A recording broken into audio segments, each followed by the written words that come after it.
वसई विरार शहर महानगरपालिकेच्या नगररचना विभागाचे माजी उपसंचालक आणि सध्या चर्चेत असलेले अधिकारी YS रेड्डी यांच्या अडचणी वाढल्या आहेत। ईडीच्या छापेमारीनंतर आता त्यांच्या विरोधात थेट आचोळे पोलीस ठाण्यात गुन्हा दाखल करण्यात आला आहे। हा गुन्हा दाखल लाचलुचपत प्रतिबंधक विभाग ठाणे यांनी केला आहे। 1 ऑगस्ट रोजी रात्री आचोळे पोलीस ठाण्यात FIR दाखल करण्यात आलं असून ठाणे ACBचे पोलीस निरीक्षक सचिन मोरे यांनी हा गुन्हा नोंदवला आहे। YS रेड्डी यांनी सन 2010 ते 3 जून 2025 या काळात उपसंचालक पदावर कार्यरत असताना त्यांच्या अधिकृत उत्पन्नाच्या तुलनेत 31,48,57,900 रुपयांची संपत्ती अवैधरित्या जमवली असल्याचा आरोप आहे।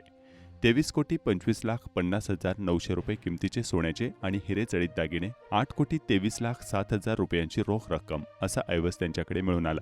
या संपत्तीबाबत कोणताही वैध उत्पत्तीचा पुरावा नसल्याने त्यांच्यावर भ्रष्टाचार प्रतिबंधक अधिनियम 1988 संशोधित 2018 अंतर्गत कलम 13(1)(ब) आणि 13(2) नुसार गुन्हा दाखल करण्यात आला आहे।